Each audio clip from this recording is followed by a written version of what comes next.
The pen trembled in Elena's hands as Vivian watched her every move with a cold smile of satisfaction. "Sign on the dotted line, dear. It's just a formality to protect the family fortune," said her mother-in-law, Vivian Vance. In that condescending tone Elena had grown to hate over the past 6 months. The prenuptial agreement lay spread out on the mahogany desk in the Vance family office, 15 pages of legal humiliation that essentially declared, "You are worthless and always will be." Elena Ramirez, 27, a black math teacher at a public school, never imagined that Leo, the love of her life, would put her through this. He sat next to his mother, avoiding eye contact, seemingly more interested in his Italian shoes than the woman he had promised to fight the world alongside. "Elena, you understand that this is necessary, don't you?" Vivian continued, her voice dripping with false kindness. "Leo has worked hard to build his career in the family business. And considering your financial situation, well, we need to make sure his intentions are genuine." Financial situation was the elegant code for "you're black, poor, and obviously after our money." The clauses were brutal. No rights to property acquired before or during the marriage, alimony limited to 2 years in the event of divorce, and a special clause that would leave her with nothing if she brought shame or embarrassment to the family. As if her very existence wasn't considered embarrassing enough. "Do you have any questions about the terms?" asked the family lawyer, a 60-year-old man who looked at her as if she were a particularly unpleasant insect. Elena took a deep breath. For months, she had swallowed comments about her exotic hair, forced smiles when Vivian introduced her as Leo's teacher girlfriend, and endured pitying looks from the family's wealthy friends who clearly thought she didn't belong. "Actually, I have a question," Elena said calmly, surprising everyone. "Does this agreement include any assets I might inherit from my family?" Vivian laughed, a high-pitched, unpleasant sound. "Oh dear, what assets? Isn't your father just an office worker?" The silence that followed was charged with tension. Elena looked at Leo, who finally raised his eyes, uncomfortable with his mother's explicit cruelty. For a moment, she almost told the truth, almost revealed the secret her father, Kenji, had kept all his life. Why a man who could buy and sell the Vance family 10 times over chose to live in a modest house and drive a used car. But she didn't. Instead, she signed the agreement with a calmness that left Vivian slightly uneasy. "There," Elena said, handing back the pen.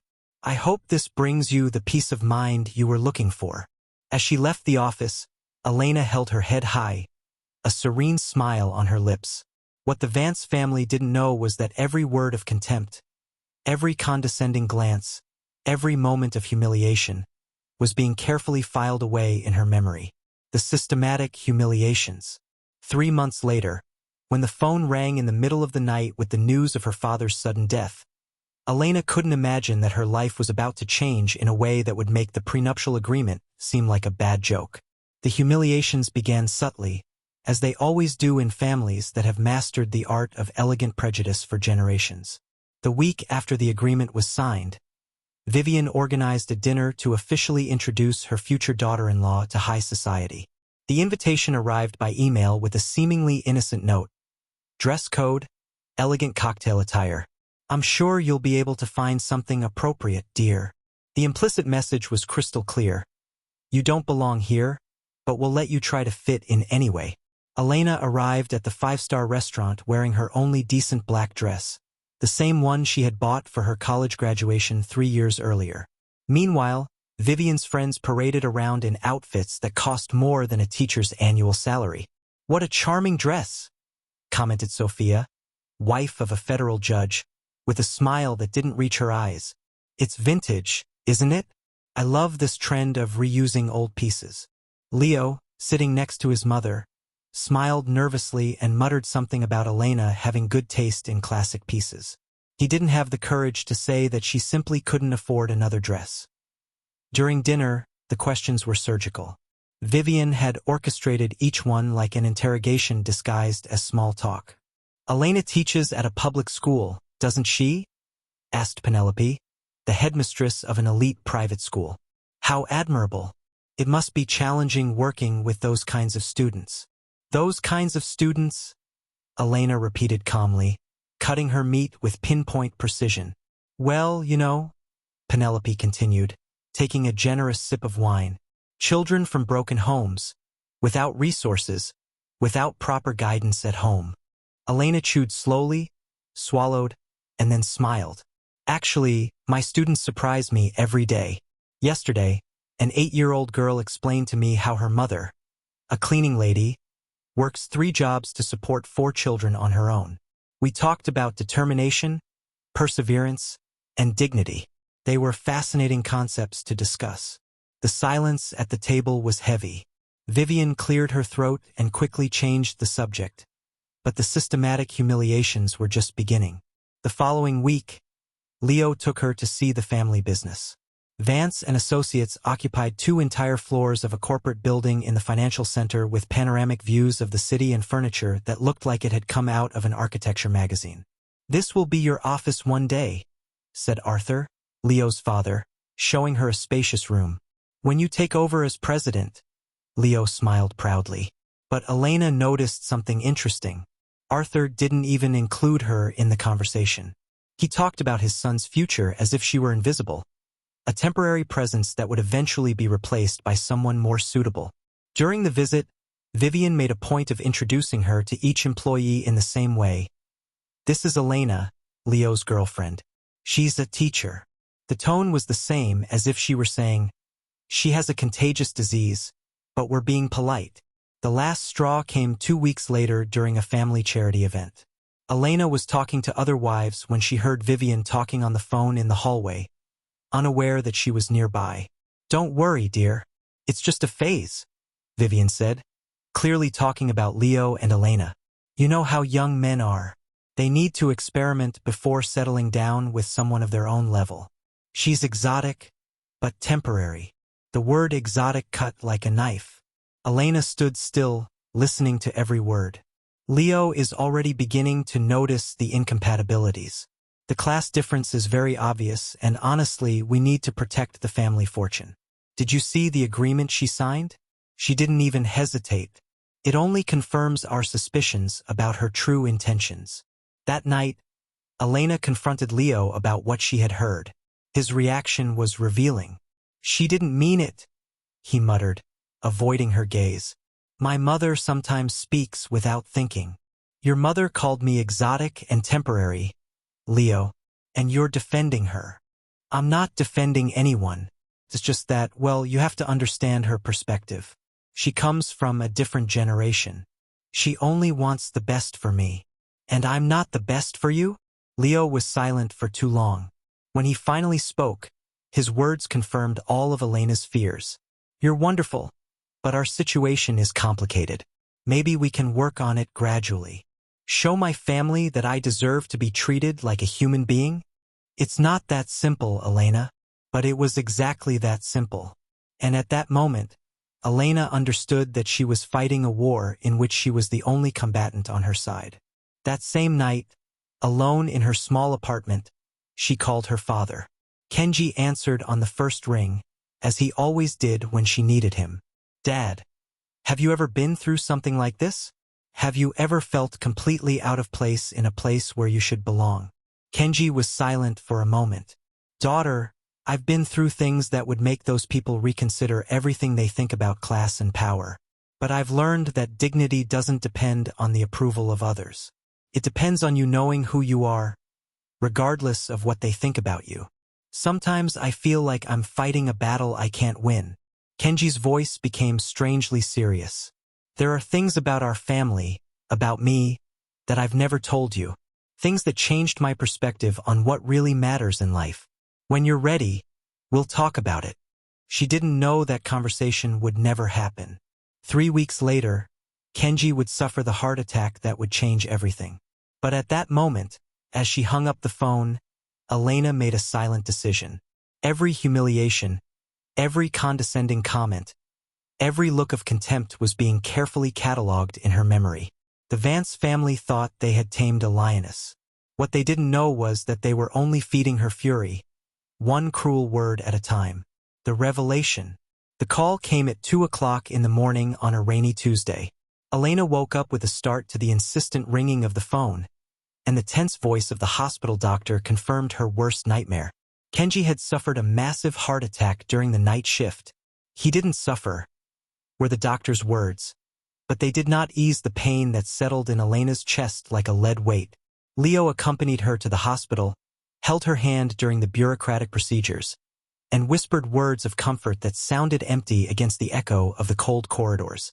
For a few hours, Elena almost forgot the recent humiliations and remembered why she had fallen in love with him. The funeral was simple, just as Kenji had always wanted. A few coworkers showed up. Neighbors brought modest flowers, and Elena cried silently as the coffin was lowered.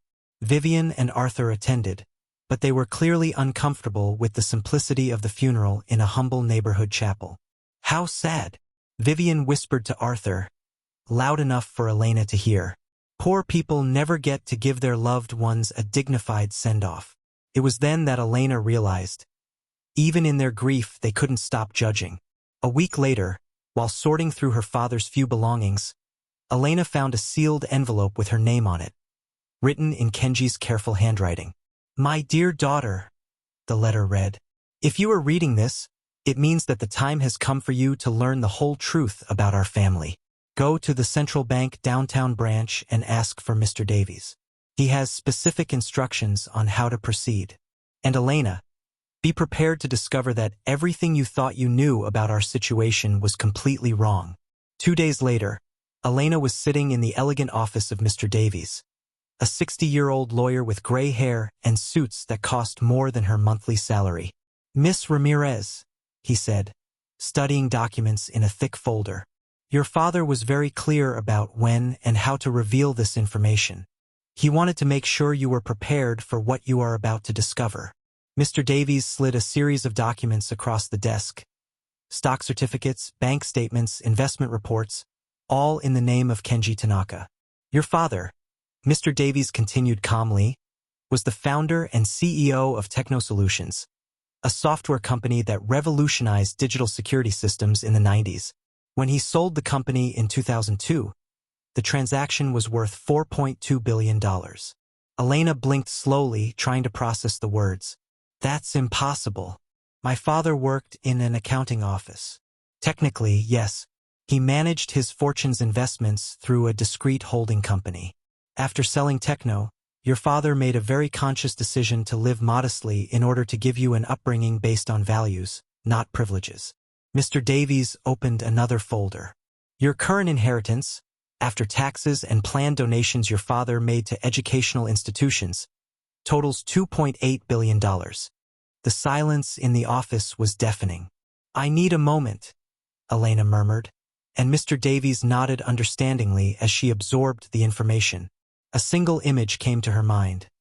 Vivian, with that satisfied smile, explaining how important it was to protect the family fortune from the poor teacher who was obviously after the Vance money. "Mr. Davies," she said finally, "how long would it take to liquidate some investments without affecting the main portfolio?" "It depends on the amount. For smaller amounts, a few days." "Why do you ask?" Elena smiled for the first time since her father's death. "Because I need to buy some things. The counterattack begins." Over the next few days, Elena began executing a plan that Kenji had inadvertently planted in her mind. First, she hired a private investigator to map out all of the Vance family's businesses. She discovered that their company, impressive as it seemed, was worth approximately $50 million, a respectable sum, but ridiculously small compared to her new reality. Second, she began asking discreet questions about the properties Vance and Associates managed. She discovered that several smaller companies owed the firm significant favors and that Arthur had made some questionable investments recently. Third, and most importantly, she kept her discovery a secret. Leo noticed that she was calmer, more confident, but he attributed that to the grieving process.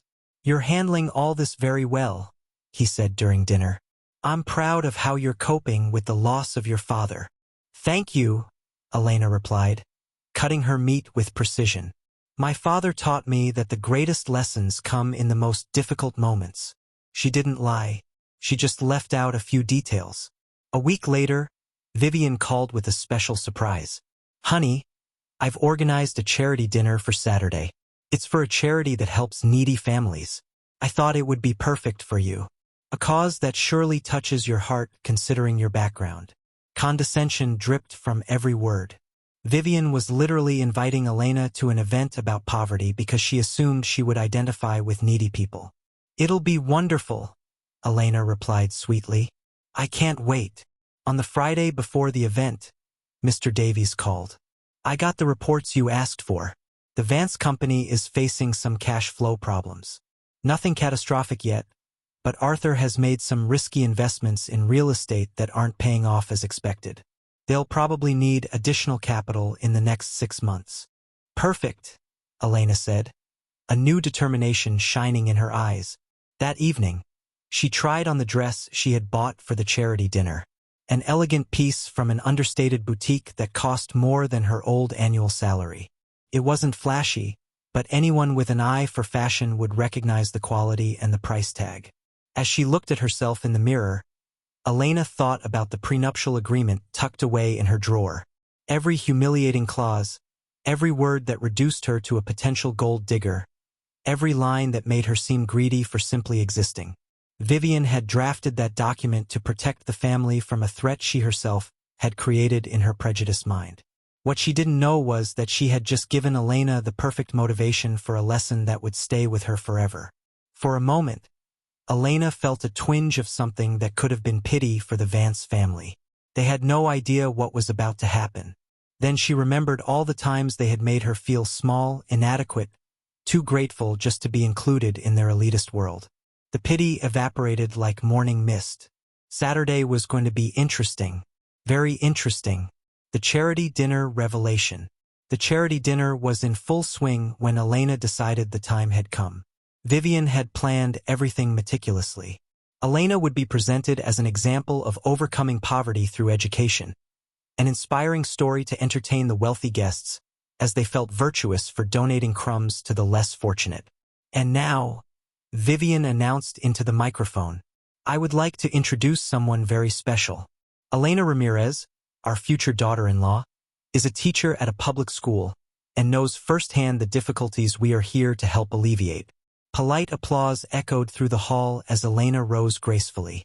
She wore an elegant, understated dress that did not draw attention to its exorbitant price tag. Thank you, Vivian, Elena said, her calm voice filling the silence. It's true that I know financial hardship well. My father always taught me that a person's true value isn't in his bank account. Vivian smiled smugly, thinking she was getting confirmation that Elena was indeed poor and grateful for the opportunity to be there. But Elena continued, he also taught me that sometimes we have to choose when to reveal our true nature. Something in her tone made Leo frown. Vivian continued smiling, but a small wrinkle of confusion appeared on her forehead. I'm going to make a donation to the institution we're supporting today, Elena said calmly. Mr. Davies, would you come over here, please? Mr. Davies, elegant in his impeccable suit, emerged from among the guests carrying a leather briefcase. Who is that man? Arthur whispered to Vivian, who shook her head, not understanding. This is Mr. Davies from Davies and Associates, Elena announced. He is the lawyer responsible for administering my father's estate. Kenji Tanaka. The name meant nothing to Vivian, but some guests in the hall began to whisper among themselves. Older businessmen recognized that surname from somewhere. Kenji Tanaka? Repeated a man in the audience. Isn't that Tanaka from Techno Solutions? The silence that followed was heavy as lead. Mr. Davies opened his briefcase and took out a check. On behalf of the Tanaka family, I would like to make a donation of $500,000 to this very important cause. The room exploded in murmurs. $500,000 was more than most of those present would donate in a decade. Vivian was speechless. Elena, dear, this is impossible. I don't have what? Elena asked softly. Money? Class? Enough value for your family? Leo stood up abruptly. Elena, what is going on here? What is going on? She replied, her voice cutting through the air like a knife. is that you have spent months treating me like a gold digger because of the color of my skin and my humble origins. You made a point of humiliating me, of making me sign a prenuptial agreement that basically called me a prostitute in disguise. The room was now completely silent. Vivian looked as if she had seen a ghost. My father was Kenji Tanaka, founder of Techno Solutions. When he sold the company in 2002, it was worth $4.2 billion. Elena paused, letting the number echo. My current inheritance is $2.8 billion. Arthur fell heavily into his chair. Vivian began to shake her head in denial. That means, Elena continued with a serene smile, that I could buy your company, Leo, 23 times and still have money left over for tips. Leo was as pale as a sheet. Why? Why didn't you tell me? Because I wanted to see who you really were when you thought I had nothing. And you showed me exactly that. Elena turned to Vivian, who looked as if she were about to faint. About that prenuptial agreement you made me sign, she said, taking an envelope out of her purse. I brought it here today. With deliberate movements, she tore the document into small pieces and let the fragments fall to the floor. I don't need it anymore. Not because it's worthless legally, but because I finally understand that I would never marry someone from a family that sees me as a threat instead of a person. Leo tried to approach her. Elena, we can talk about this. We can work it out. Work it out. She laughed, a clear sound that echoed through the silent hall. Leo, you watched me sign an agreement that would leave me with nothing if I disgraced your family. You watched your mother call me exotic and temporary. You never defended me because deep down you believed they were right.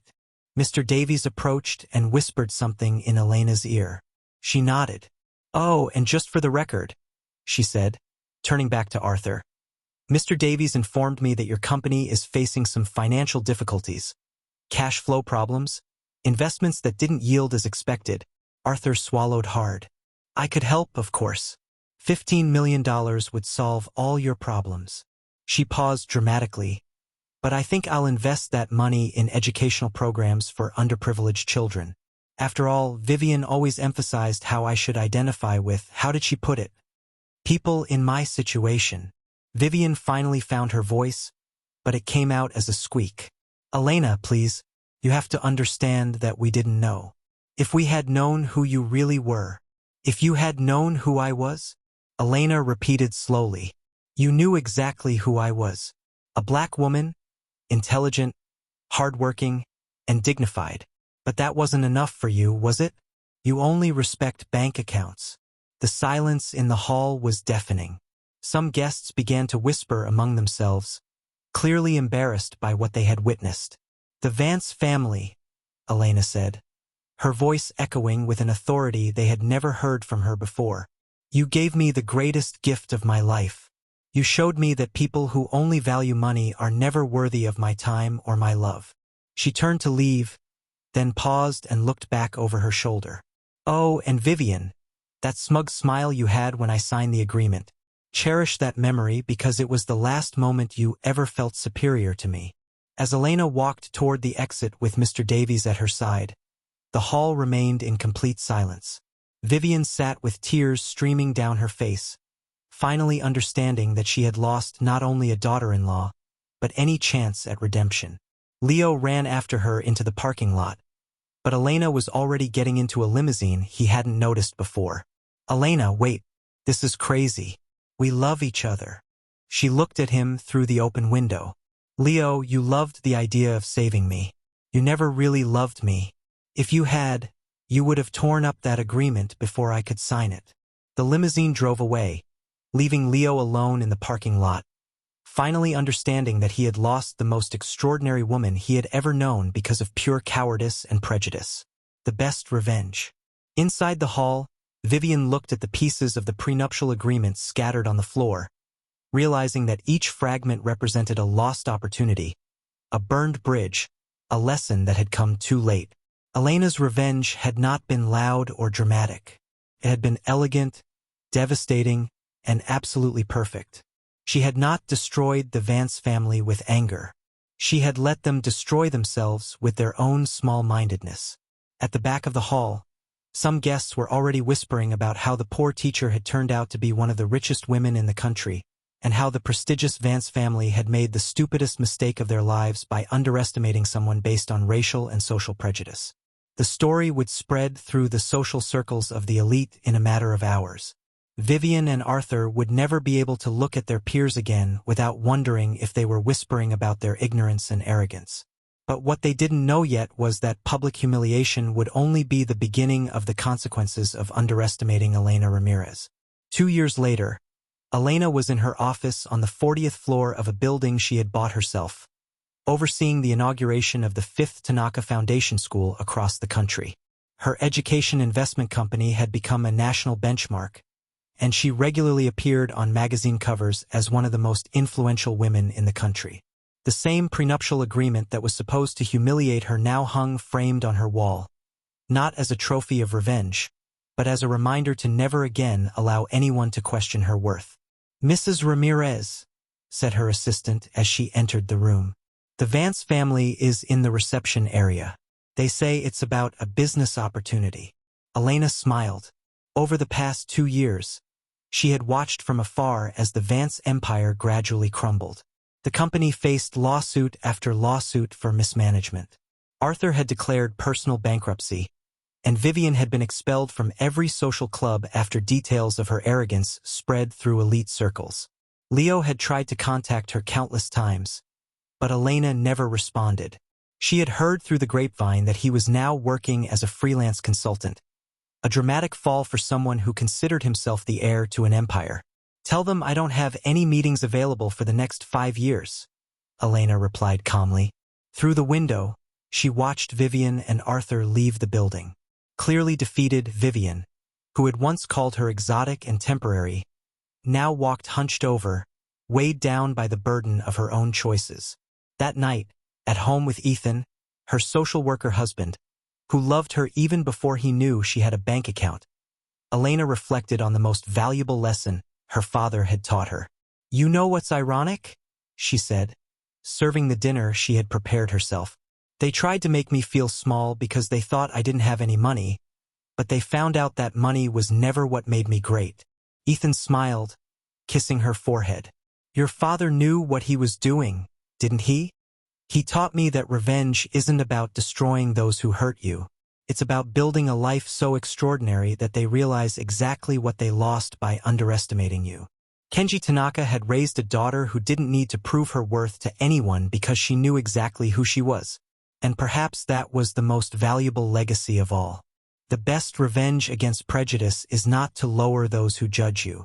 It is to rise so high that they are too small to reach you.